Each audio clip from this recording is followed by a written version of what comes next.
Hey everyone, my name is Missy Harris. I'm doing my presentation over HIV and AIDS Inside and Out. This is for Microbiology 212, and this is Module 7.1 for the peer review and draft. So we hear about HIV all the time, but what is HIV? HIV is an acronym for the human immunodeficiency virus. It's a virus that attacks your immune system and damages the healthy cells in your body, and in turn this makes your body much more susceptible to infection and harder to fight off infection because your immune system is so weak at this point. Now we also hear a lot about HIV and AIDS kind of interchangeably, but they are not the same thing. So AIDS is an acronym for the acquired immunodeficiency syndrome, and this occurs when HIV is at the end stages of it and it's not promptly treated, which then leads into AIDS. So HIV is a retrovirus that was found in 1983 and is responsible for AIDS. Now, why is it a retrovirus? So HIV works backwards to insert its instructions into your DNA. AIDS is caused by the lenovirus, HIV-1 and HIV-2.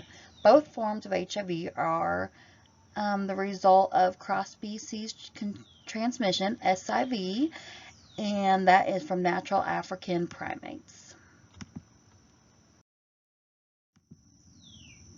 How is HIV spread and who does it affect? HIV can affect everyone, so it's not gender specific nor based on your sexuality. That was a stigma there for a while, but it can get anybody. And it is spread through unprotected sexual contact. Use needles. If you can also have a mother who's infected with HIV, you can spread it through pregnancy, through birth, and breastfeeding. Now, there is a myth. HIV is not an airborne virus. It is not spread through toilet seats, drinking after somebody, or simply sleeping in the same bed as an infected person. All right, and then we have HIV inside of the body. HIV finds the white blood cells, which are also known as CD4 cells in the body, gets inside of those cells and makes copies of itself. HIV then kills the CD4 cells, copies itself, finds the other CD4 cells, and repeats this process. This starts the cycle over again, which weakens our immune system. HIV sometimes has no symptoms, and if left untreated, approximately 10 years into this, it can turn to a much more serious virus, which we know as AIDS.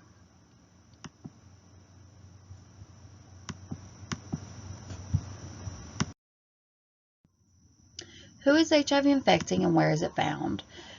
Although HIV has affected people worldwide, 2/3 of the cases are found in Africa, followed by Asia and Pacific having the greatest amount of cases.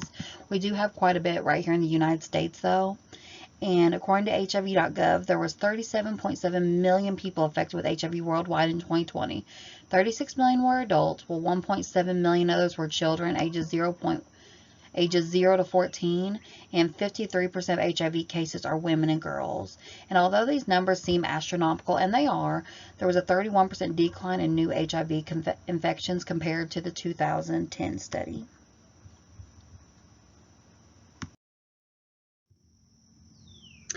All right, and this is from the World Health Organization of IVH statistics in 2020.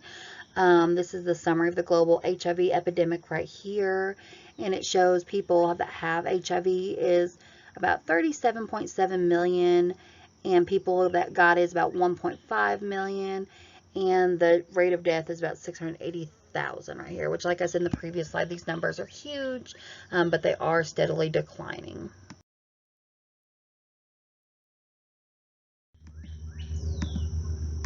All right, so let's talk about the different stages of HIV. There are 4 stages. The first stage is going to be the seroconversion illness. It's brought on pretty soon, sometimes immediately after contracting this virus. You often feel ill, pretty relatable to if you had a virus, but it quickly passes, so people don't think much about it. After that is stage 2, which is the asymptomatic stage. This is where the virus is starting to attack those cells, get your good infecting those good cells, but you still no symptoms, you don't know much about it. Now by stage 3, we're already over halfway there, and this is your symptomatic stage. This is where you start getting sicker more often, you're unable to fight infection, and the immune system is very compromised. And then the final stage HIV is going to be your late stage HIV. At this point, it's already damaged your immune system. It's killed off all those good cells, and it's resulting in AIDS.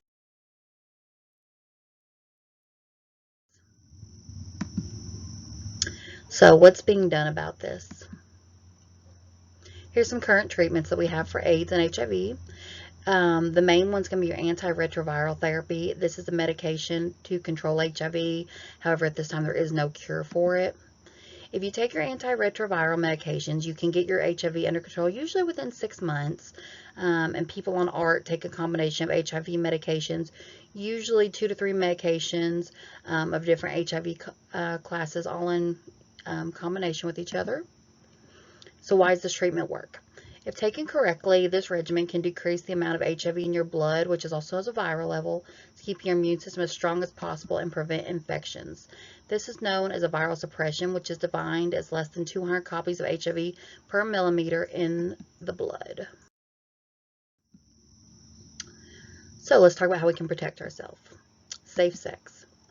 Always have consensual sexual contact with someone you trust. Always use a form of protection to combat STDs and HIV. Get STD screened regularly. I would say every month. Limit your amount of sexual partners. And take a PEP or post-exposure prophylaxis within 72 hours of being with someone suspected of having HIV. Needles. Do not use IV drugs of any kind. Do not ever share needles with anyone, ever, for any reason.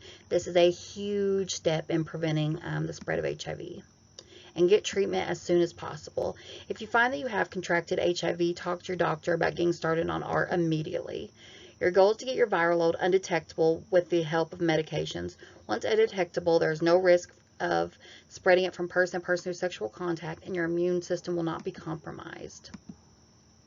Be safe and be aware. So, how can you help with the stop and the spread of HIV? Let's continue to work together to decrease the spread and transmission of HIV. Early detection. So do your STD screens monthly to stop the spread. Prevent new cases of HIV infection by using pre-exposure prophylaxis and syringe services. So that's where you can go and you can actually get clean needles from services for free to stop using those dirty needles. And contribute to research studies for a cure. There are so many, such as Project Cure and AIDS Unite, but there are 100 you can choose from to make a difference. I hope you've enjoyed my presentation. Here's a list of the references I used with some great information. So be aware. Thanks so much, y'all.